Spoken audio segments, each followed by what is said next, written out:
할렐루야. 오늘도 이 시간을 허락하신 하나님께 감사와 찬송과 영광을 돌립니다.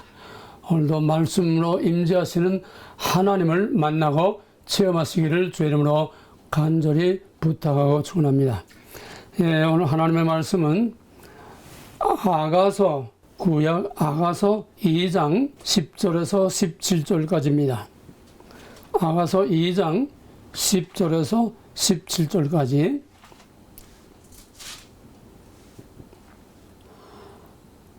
다같이 봉독하겠습니다. 나의 사랑하는 자가 내게 말하여 이르기를 나의 사랑 나의 어여쁜 자야 일어나서 함께 가자. 겨울도 지나고 비도 그쳤고 지면에는 꽃이 피고 새에 노래할 때가 이르렀는데 반구의 소리가 우리 땅에 들리는구나. 무화과 나무에는 푸른 열매가 익었고 포도나무에는 꽃이 피어 향기를 토하는구나. 나의 사랑 나의 어여쁜 자야 일어나서 함께 가자. 바위 틈 낭떠러지 은밀한 곳에 있는 나의 비둘기야 나로 내 얼굴을 보게 하라. 내 소리를 듣게 하라. 내 소리는 부드럽고 내 얼굴은 아름답구나. 우리를 위하여 여우 곧 포도원을 허는 작은 여우를 잡으라. 우리의 포도원 꽃이 피었음이니라. 나의 사랑하는 자는 내게 속하였고 나는 그에게 속하였구나. 그가 백합화 가운데 양떼를 먹이는구나. 나의 사랑하는 자야 날이 기울고 그림자 때에 들어와서 베를레 산에 노루와 어린 사슴 같아여라. 아멘. 아가서는 하나님이란 이름이 한 번도 안 나오기 때문에 구약 정경이 이루어질 때 맨 마지막까지 제외됐다가 성령의 감동으로 맨 끝에 구약 정경 속에 간신히 들어왔습니다. 이 아가서는 너무 노골적이고 관능적이고 너무 성적인 묘사가 많아서 지난번 개혁 성경 때에는 이게 너무 관능적으로 표현이 돼서 여론이 심해가지고 아가서 번역을 다시 해서 오늘 우리의 개혁 성경에 들어갔습니다. 이 아가서가 왜 이렇게 말썽도 많고 문제도 많고 이런데 왜 아가서가 중요하냐? 아가서는 왕과 술람이 여인의 사랑의 스토리를 중심한 드라마입니다. 전 구속사를 압축한 드라마요. 다른 성경에서는 볼 수 없는 깊고 깊은 의미를 가지고 있습니다. 오늘은 이 아가서 자체의 영적인 또 아가서 자체의 구속자적인 해석보다도 오늘 이 시대에 우리가 직면하고 있는 4월 10일 총선과 미 대선과 오늘의 세계사적인 흐름 속에서 1차적 해석, 성경 자체, 역사적 사실 자체, 2차적 해석, 그리스도를 통해서 나타난 영적인 실체, 3차적 해석, 종말에 그가 다시 오실 때 이루어질 것, 그 다음에는 그 모델을 각 시대, 각 상황에 따라서 거기에 적용시키는 4차, 5차, 6차, 7차 다양하게 다중적으로 성경을 해석해야 또 그래 적용해야 그것이 우리 가운데 살아있는 말씀이라는 것입니다. 그래서 오늘은 아가서 자체의 어떤 영적 또 아가서 자체의 어떤 구속사적인 그런 깊은 얘기보다는 오늘의 현실에 적용시키는 거기에 국한하려고 합니다.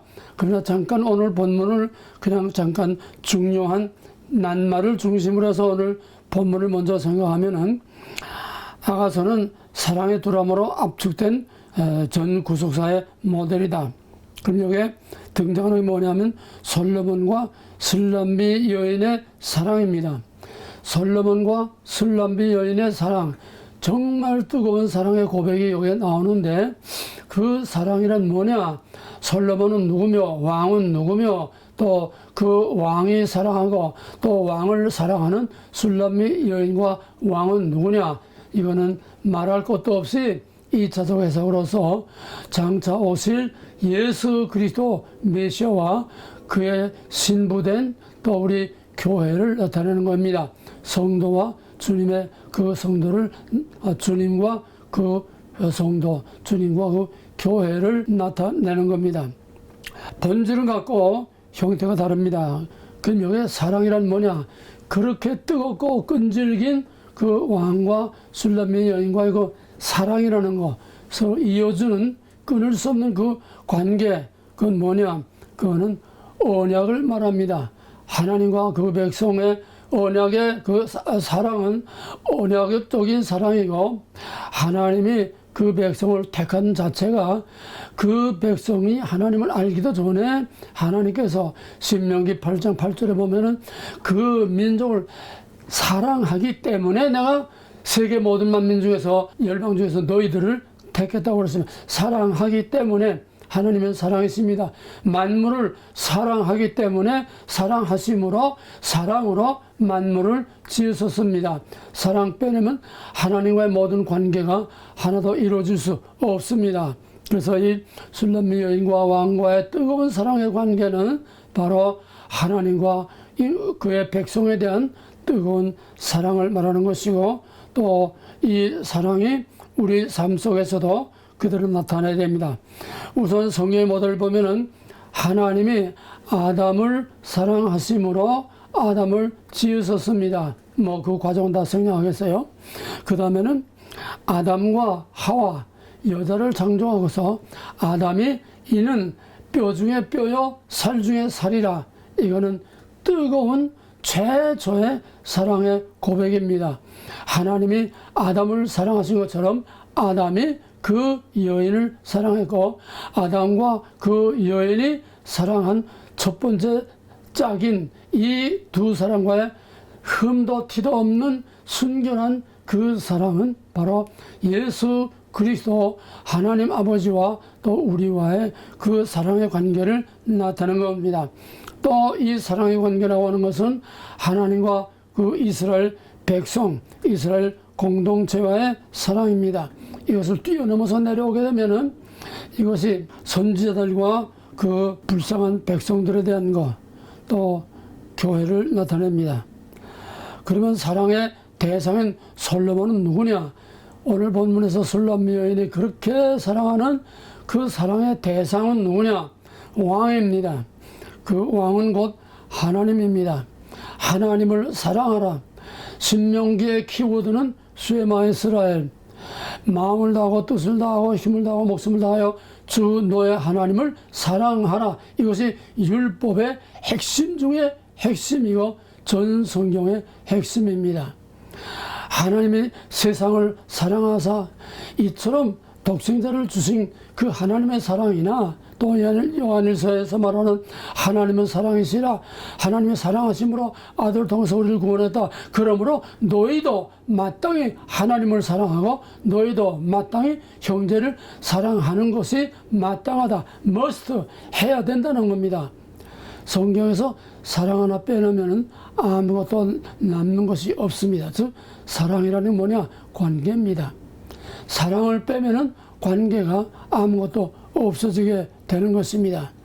이렇게 해서 이 하나님과 그 백성, 왕과 술람미 여인과 그 사랑, 또 그리스도의 몸된 교회와 머리 대신 그리스도 신랑과 신부의 사랑, 또 나가서 이것은 오실 메시아를 고대하고 기다리는, 술람미 여인이 그 왕이 이제 사냥 나갔다가 돌아오면서 자기에게 올 것을 기다리는 바로 그 술람미 여인의 그 심정은 다른 것이 아닌 오실 메시아에 대한 대망과 시몬과 안나 선지가 오실 메시아를 기다리며 정말 거기서 항상 금식하고 항상 기도했던 것처럼 나다나엘처럼 오실 메시아를 고대하는 그 마음이 바로 술람미 여인이 신랑을, 남자를 사랑하는 왕을 우리에게 보여주는 것입니다.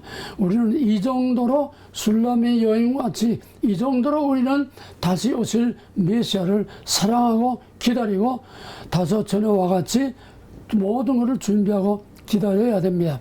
한마디로 말하면 춘향이 약속한 그 신랑을 옥중에서도 어떤 공갈 협박 해외에도 넘어가지 않고 내가 죽으면 죽으리라, 나는 끝까지 우리 도령님이 올 것을 믿음으로 기다리고 절개를 지킨 춘향의 마음이 곧 다시 오실 예수님을 환난과 고난 중에서도 절대로 버리지 않고 예수님을 끝까지 사모하고 사랑하는 바로 종말론적인 오늘 마지막 우리들의 신앙이라고 할 수가 있습니다.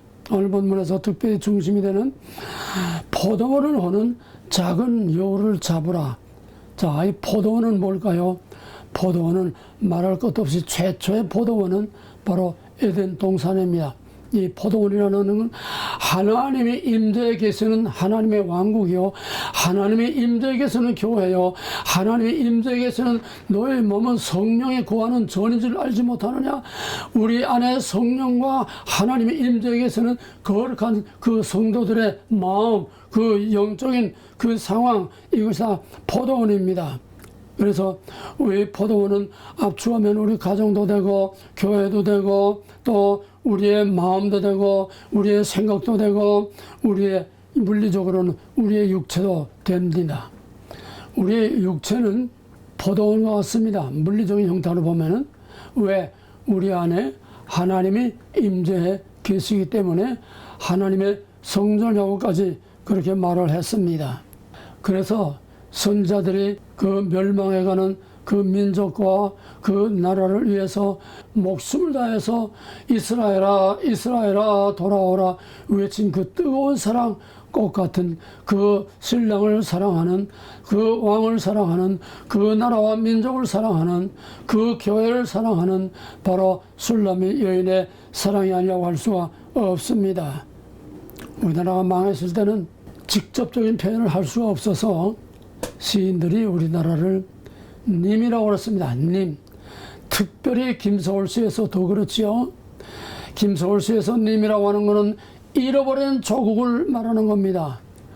그 봉선화도 우리나라를 사랑하는 완전히 일본만에게 짓밟히고 찢기고 상한 그 상태를 봉숭아로 그렇게 표현을 해서 정말 옛날에 김천의 씨가 그 노래를 일제시대 돌아다니면 부를 때 그냥 눈물로 부르고 모든 사람들이 그 봉선화를 눈물로 우리 망한 조국을 생각하면서 그렇게 불렀습니다. 이런 뜨거운 자기 백성을 향한, 자기 나라를 향한, 자기의 그 포도원을 사랑하고 자기의 그 신랑을 사랑하는 그런 뜨거운 마음으로 그런 노래를 불렀습니다. 그래서 이 포도원이야말로 우리 오늘의 현세를 적용시키면은 우리 조국 대한민국이 우리의 포도원입니다. 하나님이 여기에 포도를 심었습니다. 하나님이 이걸 삼천리 궁수광산 아름다운 동산에 하나님이 여기에 무궁화 꽃을 피게 하셨고, 하나님이 여기에 많은 우리가 보고 듣고 알지 못하는 그 많은 은혜와 사랑과 복을 이 한민족의 이 아름다운 동산에 하나님이 심었습니다. 오늘 이 마지막 때에 이 대한민국 우리 한민족은 바로 하나님의 포도원입니다. 그러면 포도원을 허는 작은 여우는 뭘까요? 포도원을 허는 최초의 작은 여우 뭘까요? 에덴 동산은 최초의 포도원의 모델입니다. 그 포도원을 무엇이 헐었습니까? 뱀이 와서 헐었습니다. 창세기 3장 1절에 보면은 여호와께서 창조하신 것 중에서 뱀이 가장 간교하더라 그랬습니다. 여우나 뱀이나 똑같습니다. 간교하고 교활하고 사악하고 아주 그냥 잔꾀를 부리고 그래서 파괴하는, 여우는 굴을 잘 파지 않습니까? 포도원을 굴을 파고 뚫고 들어와서 이 작은 포도원, 왜 하필이면 작은 여우라고 했을까요? 하찮게 생각하는 겁니다. 그 여자가 그 뱀을 하찮게 생각했습니다. 무서운 경계의 대상으로 생각하지 않았습니다. 그래서 주거니 받거니 하다가 그냥 홀딱 넘어가서 그 아름다운 하나님의 에덴 동산, 하나님의 최초의 포도원이다 망가지고 황폐하게 되고 거기서 추방되고 말았습니다. 이 하나의 모델이 형태와 모양과 시대와 무대를 봐가면서 계속 똑같은 모델이 반복되는 거예요. 본질은 변하지 않고 형태만 자꾸 변하는 겁니다. 이 포도원은 각양각색으로 우리가 생각할 수 있습니다. 뭡니까? 하나님이 계시고 하나님이 다스리시고 하나님과 그의 백성이 있는 그것이 포도원입니다. 예레미야서나 예언서에서는 이스라엘 민족을 포도나무라고도 그랬고 또 포도원이라고도 그랬고 또 감람원이라고 그랬고 다 이 하나님이 계시는 하나님의 동산, 하나님이 축복하신 그 백성들이 있는 그 동산이 바로 다른 것이 아닌 포도원입니다. 그러면 이 작은 여우는 뭡니까? 하찮게 생각했던 지극히 작은 보잘것없는 이 여우 한 마리가 들어오더니 이 여우가 들어와서 혼자서 여기저기 돌아다니는 게 아니라 이 여우가 들어와서 새끼를 까서 오늘날 작은 여우 한 마리가 우리 대한민국에 들어와서 새끼를 까서 이제는 여우 새끼가 아니라 아주 늑대 소굴이 됐습니다. 대한민국이라는 포도원이 이제는 아주 늑대 소굴이 됐어요. 왜? 하찮은 조그만 여우 새끼 한 마리 들어오는 것을 하찮게 여겨서 역대 정부가 이걸 암암리에다 키워놨습니다. 적극적으로 키우고 소극적으로 키우고 알고 키우고 모르고 키우고 바로 이것이 오늘 포도원을 허는 여우입니다. 더 말하지 않아도 그 존재가 뭔지 다 알겠지요. 이제는 포도원이 끝장날판이 되었습니다. 포도원을 허는 작은 여우를 잡으라 이걸 싹 잡지 않고는 대한민국은 앞으로 없습니다. 이번 4월 총선에서 이 작은 여우를 싹 잡지 않고는 앞으로 대한민국이라는 이름 자체가 없어지고 지도에서 대한민국이라는 자체가 없어질 수 있습니다. 무서운 얘기입니다. 작은 시비가 큰 시비가 된다고 합니다. 바늘도둑이 소도둑 된다고 합니다. 작은 누룩이 온 똑똑이를 부푼다고 그랬습니다. 작은 누룩을 경계하라고 그랬습니다. 바로 오늘 이 말씀이 이렇게 말하나 저렇게 말하나 다 똑같은 전 성경의 역사요 이스라엘의 역사요 하나님의 구속사의 모델인 것입니다. 작은 여우 그게 문제입니다. 교활하고 사악하고 거짓말하고 파괴하는 게 파괴. 작은 여우가 우리 몸에 물리적으로 들어오면은 작은 바이러스 하나가 우리 몸에 들어오면 그 바이러스 눈에 보이지도 않는 그 작은 바이러스 하나가 우리를 죽입니다. 지난번 코로나 사태에서 끔찍한 모습을 우리가 보았지요. 이 작은 존재가 결코 하찮게 무시해서 되는 그런 게 아닙니다. 바로 이거 얼마나 무섭습니까? 사람은 외부의 어떤 사고나 폭력에 의해서 죽기보다 총칼에 맞아 죽기보다 보이지 않는 이 작은 바이러스에 의해서 죽는 사람들이 거의 태반입니다. 모든 나라가 애족에 의해서 망하는 것이 아니라 토인비가 말했듯이 내부의 부패와 내부의 분열 때문에 죽는다고 그러는데 오늘날 우리 대한민국은 갈기갈기 찢어질 대로 찢어졌고 여당 안에서 야당과 여당 말할 것도 없고 갈기갈기 지금 찢어지고 민주당도 찢어지고 지금 국힘당도 지금 뭐 겁대면 뻔질하지 소갈매이는 다 갈기갈기 다 산산조각. 이게 바로 여우입니다. 찢고 가누고 파괴하는 그게 여우입니다. 근데 옛날 이 얘기에는 여우가 사람으로 둔갑한다는 얘기가 있지 않았어요? 여우가 둔갑을 해도 꼬리는 감추지 못한다는 말이 있었어요. 이제는 여우가 아야 둔갑을 한 게 아니라 노골적으로 여우의 정체를 드러내고 나는 여우다. 우리 북한, 우리 김일성, 우리 김정일 지금 야당 당수가 이렇게까지 말하는 지경이 되었습니다. 이제 노골적으로 정체 다 드러내고 해요. 70년대까지만 해도 이 딥스테이트라고 하는 이 거물 세력들이 정체를 드러내지 못했습니다. 프리메이슨 일미나티 아는 사람이 거의 없었습니다. 정체를 해서 숨어서 뒤에서만 했는데 70년대 지나면서 80년대 90년대 와서는 아주 노골적으로 저희들의 정체를 아주 까놓고 아주 내놓고 우린 이런 일을 할 거야, 인류를 오만 남기다 죽일 거야, 아주 노골적으로 지금 나오고 있습니다. 지금은 포도원을 허는 여우 하는 말이 자국에 들어온 게 아니라 이제 그 포도원에 들어온 여우가 전 세계를 온 인류를 우리 민족을 이 미국을 완전히 파괴하려고 지금 완전히 쑥대밭을 만들어 놓고 있어요. 포도원이 쑥대밭이 됐어요. 포도나무가 살아남을 수 없게 됐어요. 사태의 심각성을 알아야 됩니다. 위기 의식이 있어야 됩니다. 사태의 심각성과 위기 의식이 없고, 그래서 내배나 떨어지면 뭐 쇠털같이 많은 날, 오늘 있으면 내일도 있을 것이다. 오늘의 부귀와 영화와 배부르고 평안한 이 모든 환락과 이것들이 내일도 있을 것이라고 생각하는 이 안일한 생각. 위기를 위기로 알면은 위기를 기회로 뒤엎을 수 있지만은, 위기를 위기로 알지 못하면은 그 영원히 돌이킬 수 없는 위기가 되는 것입니다. 그래서 포도원을 하는 작은 요, 우리 대한민국을 포도원으로 말하면 그 이상 설명이 필요 없지요. 김일성이 탱크를 몰고 왔을 때는 아야 인천 상륙 작전으로 그냥 보기 좋게 참패를 당하고 퇴각했지만은, 그 다음에 작은 요를 하나씩 집어넣기 시작했어요.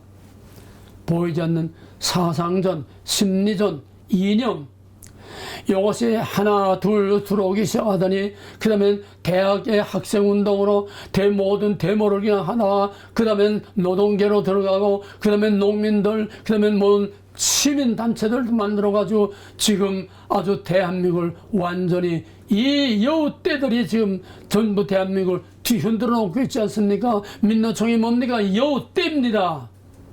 포도원을 완전히 칼갈이 찢어 놓는 이런 여우떼들이 지금 뭐 야당에도 있고 몽땅 지금은 무시무시한 마지막입니다. 어쩌면은 보이는 물리적인 핵정쟁보다도 어쩌면은 보이지 아니하는 이런 영적인, 심리적인, 이념적인 이런 딥스테이트 세력과 또 안티 딥스테이트하고 싸우는 보이지 않는 치열한 이 싸움이 어쩌면은 핵전쟁보다 더 무서운지 알 수 없습니다. 보이는 것이 다 보이는 게 아닙니다. 보이는 것은 보이지 않는 것을 볼 수 있게 하기 위해서라고 그랬습니다. 나타나는 걸 통해서 나타나지 않은 것을 알게 하기 위한 것.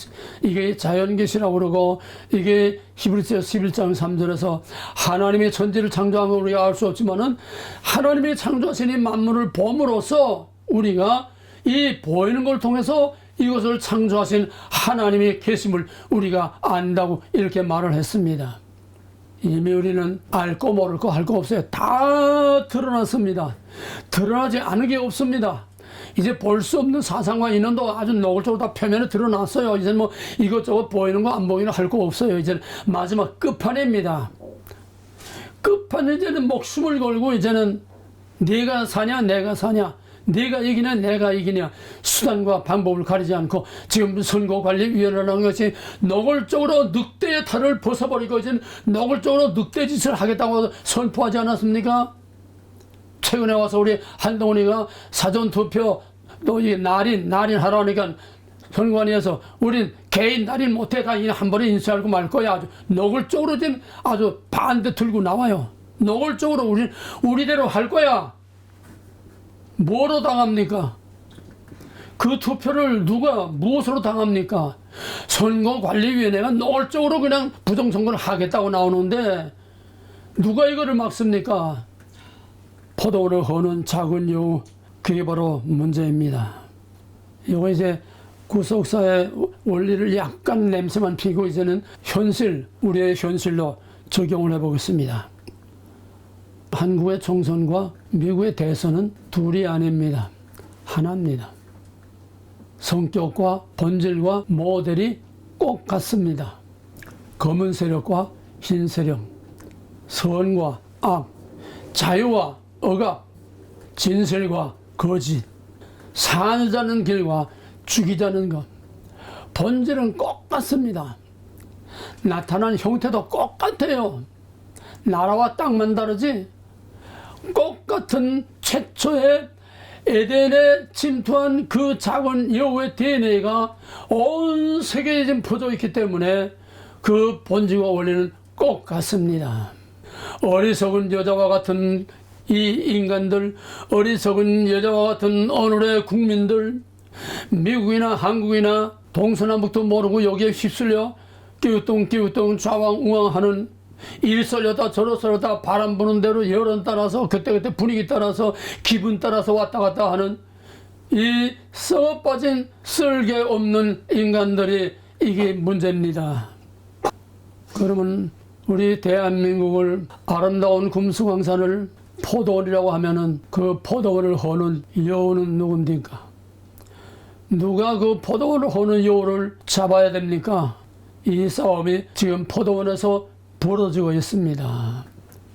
미국이야말로 젖과 꿀이 흐르는 역사상 전례도 후회도 예가 없는 정말 하나님의 복받은 젖과 꿀이 흐르는 가나안 땅 정말 포도원입니다. 하나님께서 거기서 청교도들을 중심으로 한 기독교의 씨를 심었고 거기에 무화과나무에 씨를 심었고 거기에 정말 포도나무에 씨를 심었는데 이것이 지금 가만히 들어온 여우 새끼들 때문에 지금 미국이라는 포도원도 지금 완전히 쑥대밭이 될 직전까지 와 있습니다. 과연 미국에서 대선이 정상적으로 치료지 부정선거는 관두고 대선이 정상적으로 치루어지겠느냐? 끝까지 후보자로서 선거를 치를 수 있겠느냐? 우리 한국보다도 더 노골적이고 더 적극적이고 더 악랄하고 더 규모가 크고 더 차원이 높아서 미국은 우리가 정말 예측할 수가 없습니다. 만약에 미국에서 트럼프가 된다면 미국에서 내란과 전쟁이 일어나서 어쩌면 미국이 두 갈래 세 갈래 각 주가 또 독립한다고 그러고 미국이 갈라지고 쪼개지지 않으면 미국의 내란 사태가 올런지도 모릅니다. 지금 그런 경고들이 많이 나오고 있습니다. 그렇게 되면 미국은 비상계엄을 선포하고 맞바로 입법, 사법, 행정이 따로 필요 없는 계엄령 시대에 들어가서 피마 시대로 갑니다. 오바마 때 이 법령을 다 만들어 놨습니다. 무서운 세상입니다. 이걸 그냥 음모론으로 그냥 값싸게 웃어넘기지 마세요. 멸시하고 무시하고 넘기지 마세요. 음모론은 숨고 감추어 있을 때 음모론이지 이젠 백일하에 드러내서 이제 누구나 다 알 수 있게 진행되고 있는데 무슨 이게 음모입니까? 이제는 감추어진 음모가 없어요. 다 드러나 있어요. 노골적이에요. 미국이나 한국이나 이제 그 검은 악마의 세력들이 이제 노골적입니다. 내놓고 막 가는 거예요. 누가 우리를 지배해? 미국의 딥스들이 뭐라고 하는지 압니까? 최소한의 그 엘리트층에서 돈 많고 권세 있는 그 상류 최상류 엘리트층에서 뭐라고 합니까? 우리가 왜 저 쓰레기 같은 저 노예들 같은 저놈들의 의견을 왜 들어야 돼? 우리가 국회의 의견을 왜 들어야 돼? 우리가 그냥 지배하면 그만이지. 이제는 노골적으로 정체를 드러내고 있습니다. 의회가 왜 필요하냐 이거예요. 국민의 대표가 왜 필요하냐 이거야. 민주주의가 왜 필요하냐 이거야. 우리가 이거다 하면 이거고 하라 하면 하고 죽으라 하면 죽는 거지 뭘 거기에 또 뭐 국민이 어쩌고. 이젠 미국도 이제는 끝판까지 와 있고 전 세계가 지금 끝판까지 와 있습니다. 이것에 지금 세계적으로는 우크라이나 전쟁을 중심으로 해서 지금 나토가 이젠 우크라이나가 지금 수세로 자꾸 몰리고 후퇴하고 있으니까 나토가 이젠 실제 군대를 우크라이나 집어넣는다고 그랬어요. 그럼 푸틴은 나토가 군대로 들어와서 우리에게 정면으로 도전하면 우린 핵폭탄도 쓸 수 있다. 그러면 너희도 망하고 우리도 망하고 그냥 이 핵전쟁을 하자는 거냐? 지금 푸틴은 이렇게 울음장 놓고 있고 나토는 또 저희들의 체면을 살리려고 왜? 지금 딥스테이트의 검은 세력이 전 세계를 완전히 모든 나라를 완전히 모든 나라의 지도층들을 완전히 장악하고 있는데 말 안 듣는 거예요. 이건 러시아 하나 말을 안 듣는 거예요. 나는 절대로 너희 속의 하나가 아니다. 나는 너희들 속의 하나로 있지 않을 것이다. 나는 절대로 너희 속에 그 전체주의 속에 나는 들어가지 않을 것이다. 우리는 우리대로 살고 너희는 너희대로 살고 인도는 인도대로 살고 중국은 중국대로 살고 각 나라 민족 전 문화 전통대로 살지 왜 이걸 다 벽돌 짤당 한 통째로 똑같이 만들어서 너희가 다 세상을 다스리려고 하느냐. 우리는 못한다. 죽으면 죽었지 못한다. 글로벌리즘과 안티 글로벌리즘이 지금 노골적으로 지금 붙어서 싸우는데 마지막 이제는 핵전쟁이 나느냐 안 나느냐 그 일보 직전까지 가 있는데 지금 미국과 나토가 지금 여기에 참여하느냐 안 하느냐. 바이든은 지금 의회에 반대도 불구하고 그냥 우크라이나에 죽자 살다 매달리고 우크라이나를 미국의 모든 재정이 바닥나면서까지도 우크라이나를 도와주는 게 뭡니까? 안티 글로벌리즘 푸틴을 완전히 없애고 러시아를 완전히 없애서 다 저희들의 장악 속에 넣겠다고 하는 겁니다. 뭘 러시아를 망하게 갖다 놓은 겁니다. 미국, 나토 똑같아요. 왜?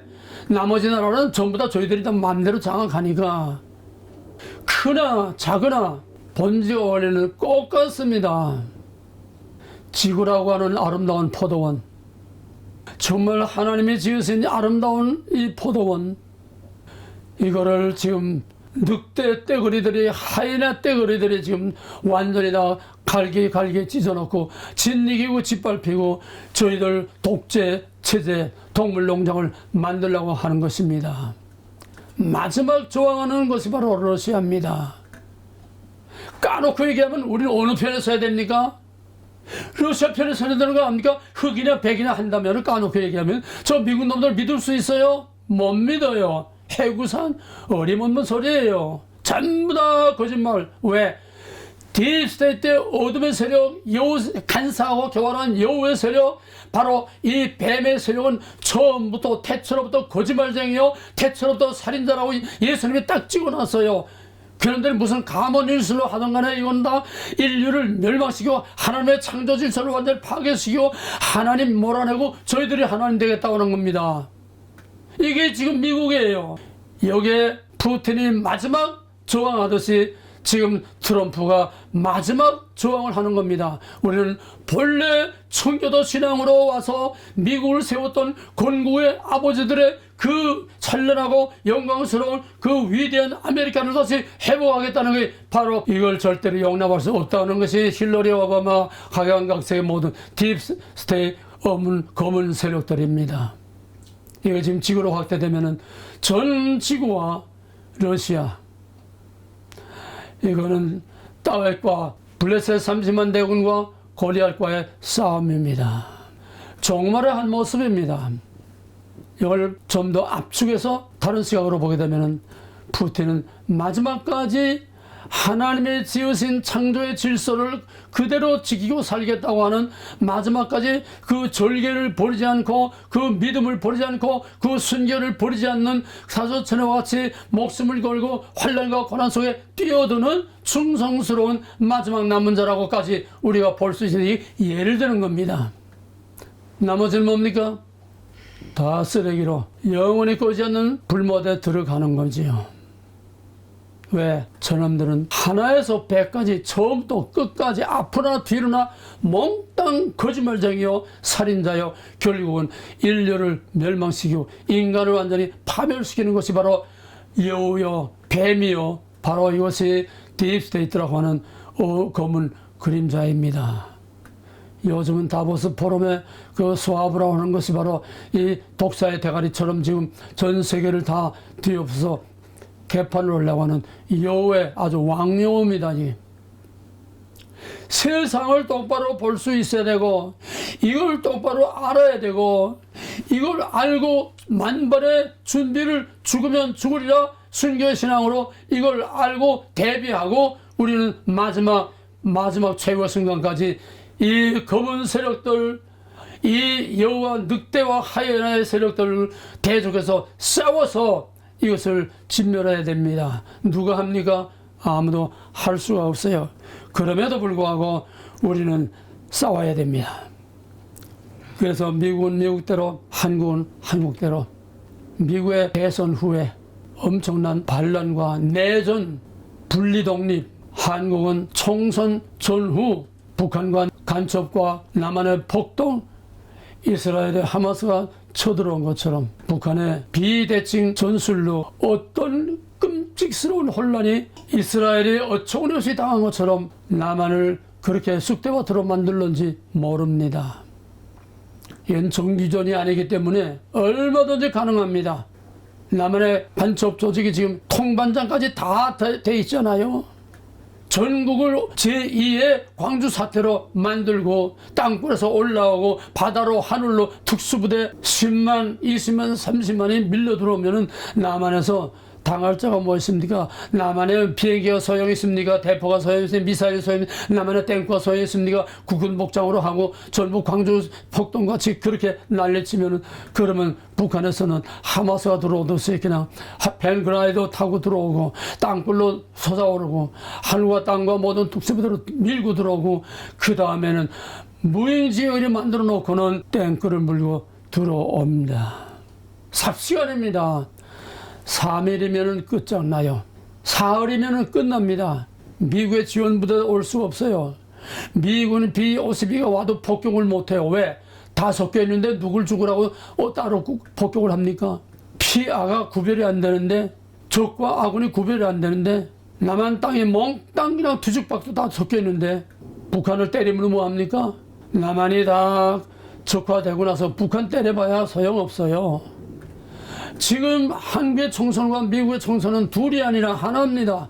똑같은 원리, 똑같은 본질, 똑같은 정책, 똑같은 실체들이 움직이고 있는 거예요.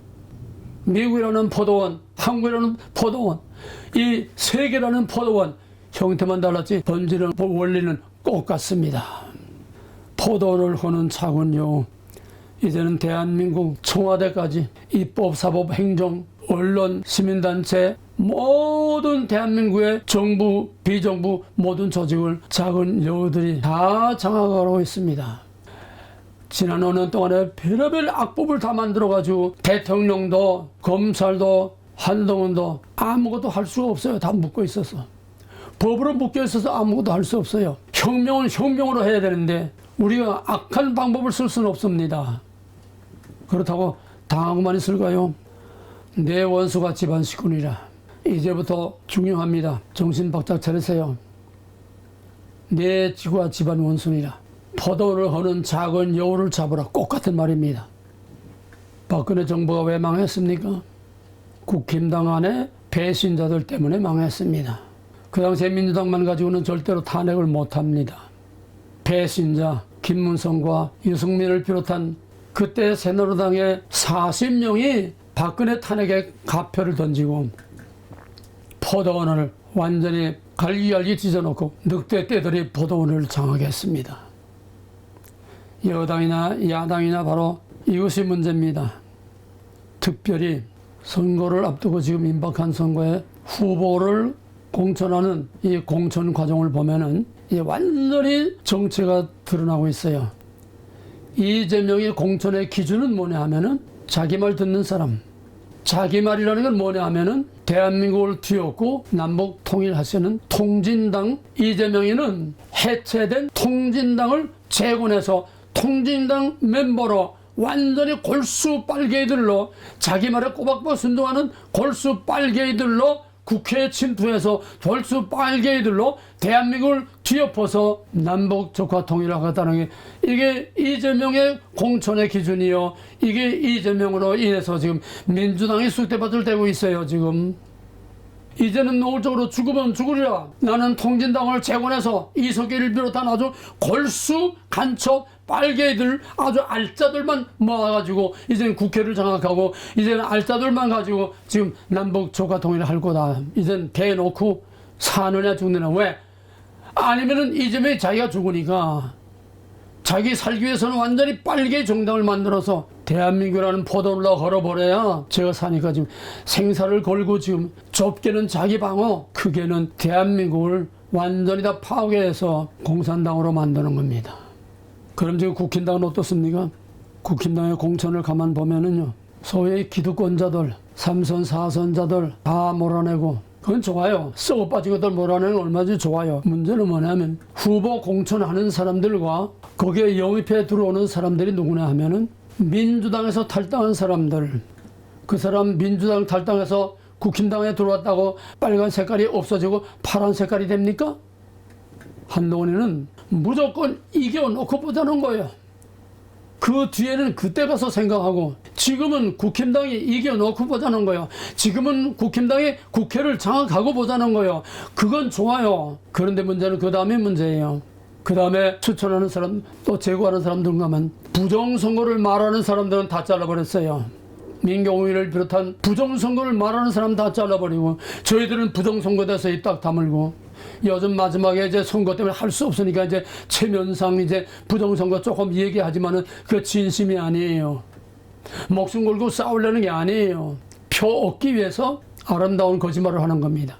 그 다음에 더 무서운 것은 그 사람의 정체성은, 그 사람의 실체와 본질은 그 사람의 인사를 보면 합니다. 사람 선정하는 거. 사람을 선정해서 자기 주변 사람을 어떤 사람으로 채우느냐. 박원순이 서울시장 되니까 아주 완전히 판을 뒤바꿔서 전부 박원순이 추종자들, 아름다운 재단 그런 추종자들, 완전히 빨개들로 전부 부시장 뭐 무슨 뭐 거기에 시청의 간부들 다 싹 깔아버렸어요. 그럼 박원순이 누군지 알만하지 않아요? 한동훈이가 국힘당 비대위원장으로 딱 되니까 사람들을 어떻게 감리합니까? 나는 맨 처음 한동훈이가 비대위원장 되자마자 비서실장을 먼저 발표했는데, 그 비서실장이 누군가 하면은 비서실장의 그 아내는 지금 중국 국적을 가지고 있는 사람입니다. 중국 국적을 가지고 있는 사람의 남편을 국힘당 비서실장으로 가지고 있다면 이거는 간첩을 끌어들이는 거나 마찬가지죠. 불을 보듯 뻔하지 않습니까? 무슨 말로 변명할 겁니까? 아무 말도 안 하고 입 딱 다물고 있어요. 그걸로 끝나는 게 아닙니다. 그 다음에는 어떻게 됩니까? 중국의 영향을 안 받을 수 없지요. 그래서 새로 영입하는 사람들이나 또 공천을 하는 사람들 대다수가 친중파입니다. 여기서 나는 비서실장 임명할 때부터 경계심을 가지고 봤는데 아니나 다를까 전부 공천하는 사람들이나 영입하는 사람들이 친중파들을 다 끌어 모으는 거예요. 이거 누가 합니까? 자, 그러면 봅시다. 윤석열 대통령은 친미파입니다. 확실하게 친미파입니다. 적극적인 반미는 아니지만은 그거는 우리가 경제 때문에 노골적으로 반미라고 하지는 않지만은 사실상은 반중 친미입니다. 그러면은 지금 한동훈은 뭡니까? 노골적인 반미는 아니지만은 친중입니다. 그럼 대선이 끝나면 어떻게 됩니까? 어떤 무소속으로 출마한 어떤 후보의 말을 보니까 한동훈이는 친중 세력, 이재명이 친북 세력, 자기 주위에 딱 그냥 친북 세력으로 딱 이렇게 마서 자기 시스템을 만들듯이 한동훈은 친중 세력을 딱 자기 주위에 딱 만들어 가지고서 국회를 장악하겠다는데, 친중 세력 최소한 40~50명을 국회에 집어넣어서 이제는 자기가 장악하겠다. 자기 시스템을 만드는 거예요. 좀 더 확대시키면 자기 정부를 지금 만들고 있는 겁니다. 윤석열 정부 아직도 3년 남았어요. 대선은 이제 금년 4월달 지나면은 그때는 완전히 그 판세대로 돌아가요. 그걸 말하게 국힘당이 장악하고 그 중에 40~50명이 한동훈의 친중 세력이라고 하면 과거에 김문성이 친중 아닙니까? 유승민다 친중 아닙니까? 뭐가 달라집니까? 국힘당이 뭐가 달라져요? 결국은 대통령하고 한동훈이 하고 이제는 친미 세력하고 친중 세력하고 대립될 수밖에 없어요. 어쩌면 한동훈이가 완전히 이재명과 똑같아 자기 시스템을 만드는 겁니다. 이재명은 친북, 한동훈은 친중 세력으로. 그러면 뭡니까? 나중에 가서 친중이나 친북이나 마찬가지지요. 그래서 어느 전문가는 그래서요, 어느 국회의원은 이거는 아름다운 양날 칼이다. 한동훈을 한마디로 평가할 때에 아름다운 양날 칼입니다. 왜 아름다우냐? 지금은 선택의 여지가 없기 때문에 우리가 다 한동훈을 밀어줄 수밖에 없습니다. 이재명을 밀어줄 수는 없으니까 한동훈을 밀어줄 수밖에 없어요. 그러나 그 실체는 양날을 가진 그 검이 바로 한동훈의 정체라는 얘기입니다. 어쩌면 바르게 봤는지도 몰라요. 길고 짠거 가서 뚜껑 열어보고 까봐야 알겠지만은 지금 진행되고 있는 분위기와 진행되고 있는 그 방향과 이걸 보게 되면은 어쩌면 그가 작은 여우가 아닐런지. 대선 후에 한동훈이 지휘하는 친중 세력, 막강한 파워를 가진 친중 세력하고 윤석열에는 세력이 없습니다. 자기 조직이 없습니다. 이제는 친중 세력이 남은 윤석열 정부를 친중 세력이 좌지우지하고 국회를 좌지우지하면은 우리나라는 친중, 친북 세력이 이제는 우리나라를 다 장악하게 됩니다. 자기 조직이 없는 윤석열이가 친미 행보를 마음대로 갈 수 있겠습니까? 근데 세상에 믿을 건 없어요. 사람은 믿을 것이 못 됩니다. 사람은 언제까지나 경계의 대상이지 언제까지나 사람은 믿을 수 있는 믿음의 대상이 아니라는 거예요. 그러면 윤석열에도 우리 100% 믿을 수가 없습니다. 왜입니까? 박정희 이후 70년 동안 유지해 온 그린벨트. 그린벨트는 저 공산당이 들어오는 것을 막는 하나의 전략적인 전선입니다. 방어선입니다. 이걸 다 이제 개방하겠다는 거예요. 문재인이가 탱크 저지선을 다 열고 휴전선을 다 열고 거기다 길을 닦고 거기다 초소를 없애고, 아니 그린벨트를 헐게 되면은 전방 휴전선의 작전 전략적인 이게 다 무너지는데, 다 백일화에 드러나는데 거기에 민간인들이 들어가서 농성하게 되면은 그 어떻게 작전 지역이 됩니까? 작전 지역입니다. 그린벨트라는 건 군 작전 지역이에요.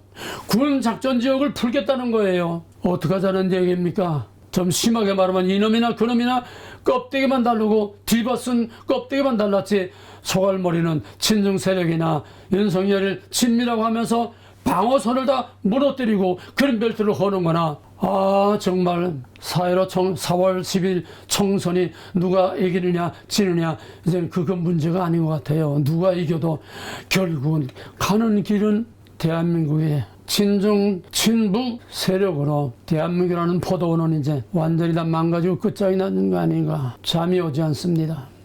근데 여기에 놀라운 말이 있어요.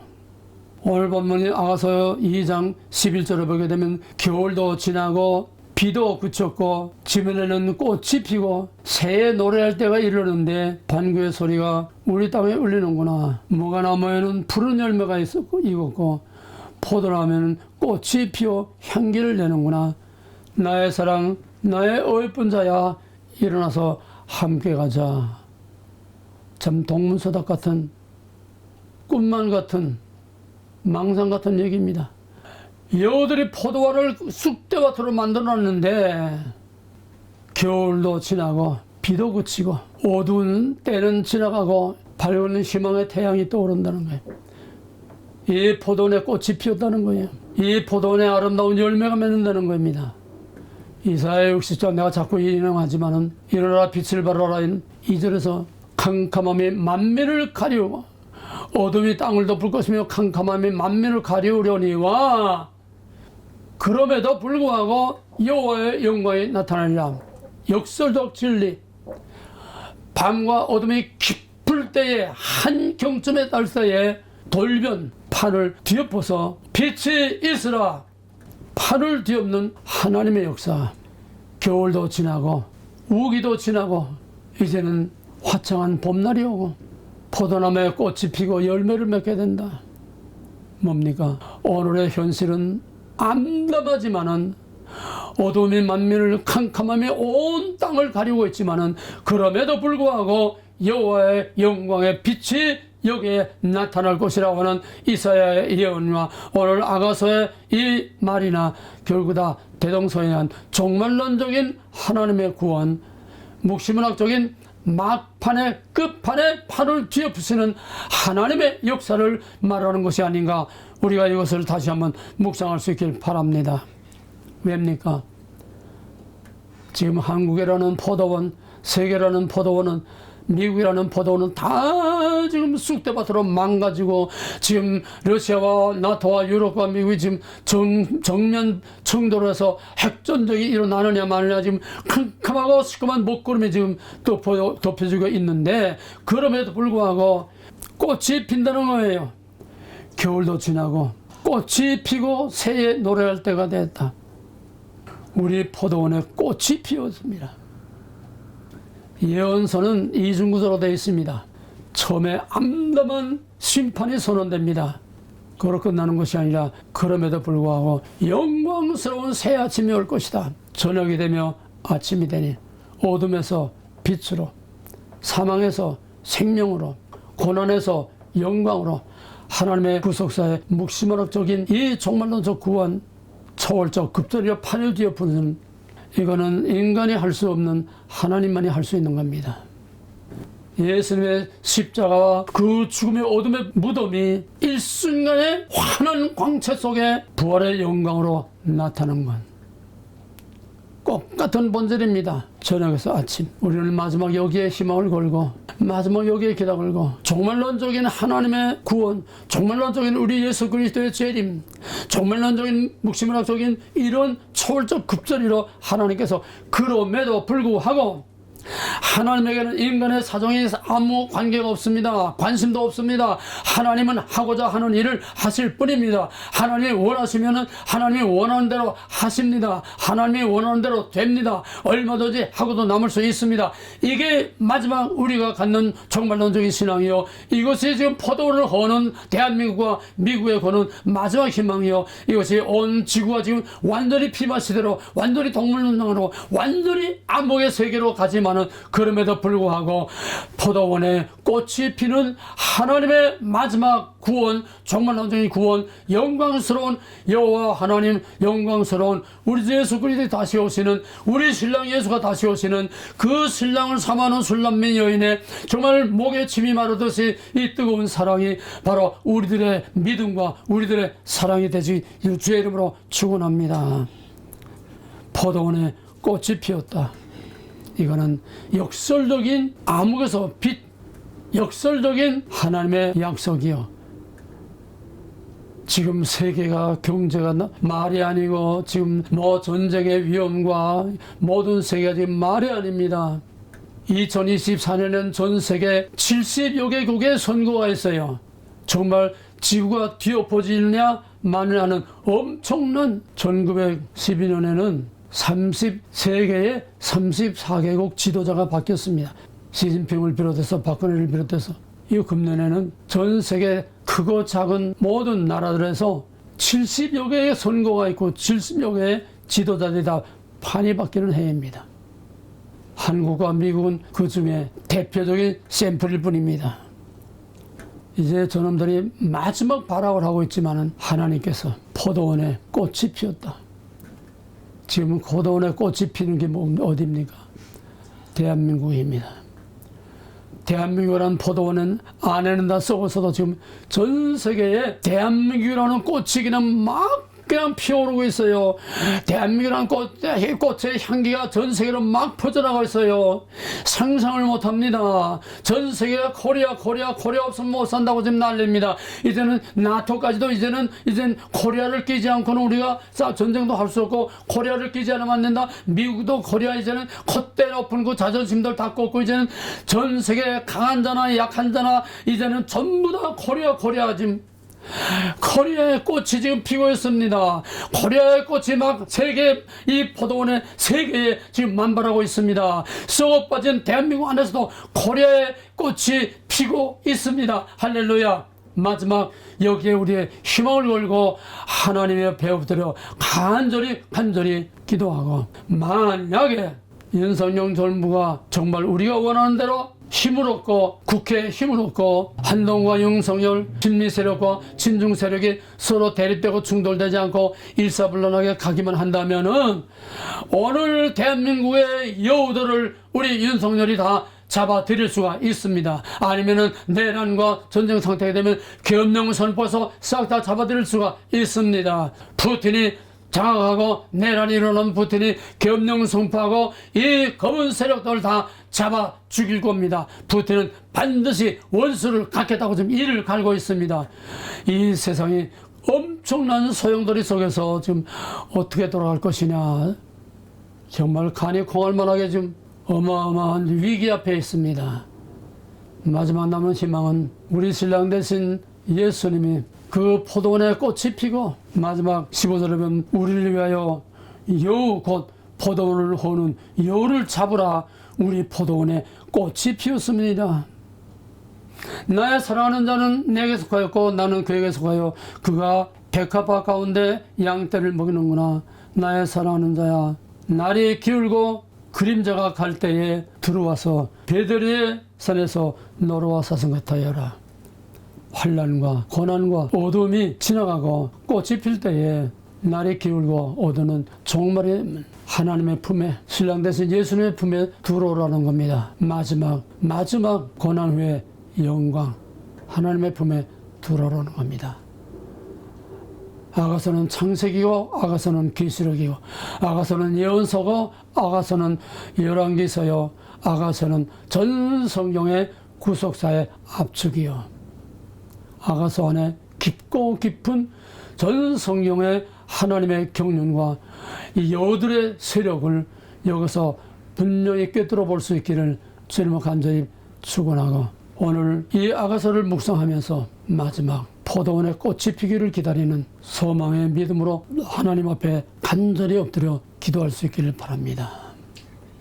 이제는 다시 오셔서 무덤의 권세를 깨뜨리고 죄와 사망과 간사스러운 여우와 뱀을 다 깨뜨려버리고 영원한 불못에 던지고 포도원에 들어온 여우들을 다 잡아 없애기 위하여 다시 오실 우리 예수 그리스도의 무한하신 은혜와 이 포도원을 다시 회복해서 하나님의 낙원으로 만들고 하나님과 함께 영원한 안식과 천국 잔치를 베풀 하나님의 극진하신 사랑과 이 포도원의 여우를 다 잡아 없애고 이 포도원의 꽃이 피게 하는 성령의 감화감동 역사하시는 은혜가 오늘 포도원의 꽃이 피기를 갈망하며 애타게 사랑하고 기다리는 우리 대한민국의 사랑하는 모든 민족과 우리 미국과 전 세계의 자유와 하나님을 사랑하는 모든 이들에게 이제로부터 영원토록 함께 있을지어다.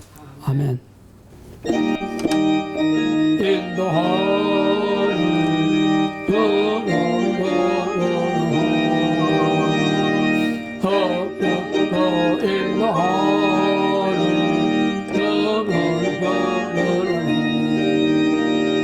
우리 몸의 죄야에는 도토록 흔들지 물